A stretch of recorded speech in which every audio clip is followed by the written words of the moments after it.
This episode of Colby & Company is brought to you by the Colby & Company Store. ColbyandCompanyStore.com is your personal company quartermaster, your source for top quality products and services that you see on our show. Handpicked by me, J.R. Colby. It's an elite kind of place, but we're not snobs about it. In fact, we open our doors and our private stock to all, because we're cool like that. Every purchase you make from ColbyandCompanyStore.com helps support the company. Whether it's through a specific product link or our Amazon affiliate portal, you're helping to fund our operations, and we thank you for your patronage.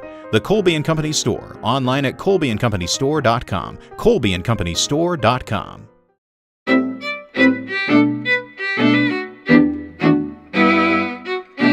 So have you decided you're going to quit working for the man, start up a business, work for yourself, and stop depending so heavily on a job for income? Well, good for you. It's a smart decision that will pay dividends in one form or another in the future. Now let's take a time out for a moment to give ourselves a little reality check. You may be flying high on the emotions, the thrill of embarking on a new adventure. I'm with you. I've felt that myself, and it's a great feeling. But then the reality and challenges begin to set in, and this is a place where many would-be businessmen fail. It's here that you see everything you have to do, all the equipment you have to buy, all the investments you have to make at the beginning, all the time it's going to take from your life when you're busy enough to begin with. Plus, there's that big, fat, smelly old elephant in the room, the possibility that your business might fail. It might fail spectacularly, or just fizzle out over a year or two. Or it might even be a failure to launch.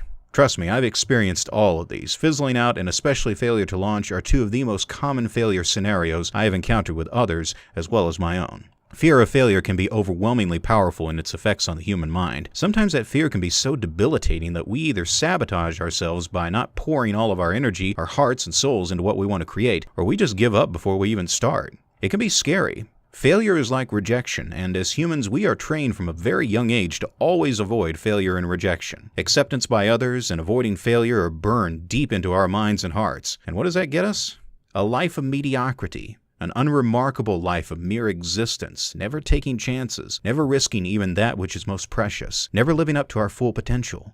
In effect, we become slaves to a giant corporate machine, working and consuming over and over again, just to train up the next generation to do the same, while we are slowly and quietly led to our eventual slaughter. That blue pill existence can be very seductive and intoxicating. It's so easy, you don't even have to think about it. Just exist. Do your work like a good little drone. Pay your taxes. Buy the cheap garbage you see advertised on TV. Then buy it again next year when we change one tiny little feature to make last year's product functionally obsolete. Vote every 4 years for the bought and paid for corporate shill candidates the establishment elites choose for you to select from. And believe everything that the corporate mainstream media tells you. Because if you don't watch the 6 o'clock news, you might die. Film at 11. Taking the red pill, however, that will open you up to the truth, to a life of greater freedom, but much greater responsibilities and even greater difficulties and hardships. You may start a business or build a portfolio of investments, but you might fail in the process. You might fail multiple times. There are people who will endure a lifetime of failures and never enjoy even a small success here and there, yet they still keep trying,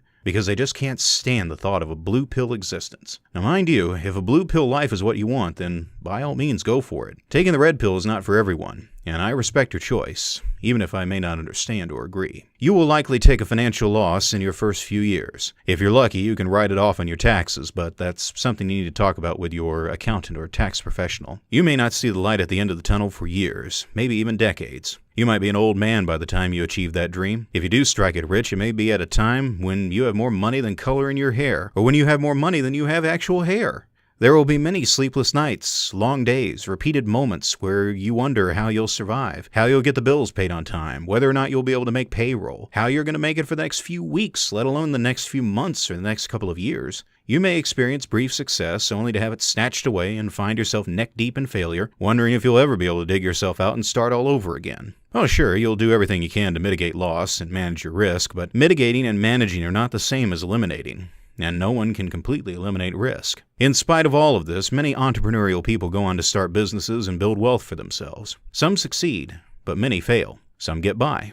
Legions more talk about doing something to change their lives, but they never do. Because sitting around and complaining about their lot in life just feels so good, and actually making the change would leave them with one less thing to complain about. You will feel that excitement at first, and then you will feel fear. Take it, and in your mind, consciously wrestle it to the ground and subdue it. Then get going on your new path in life. Feel the fear, feel the pain, punch through, and do it anyway.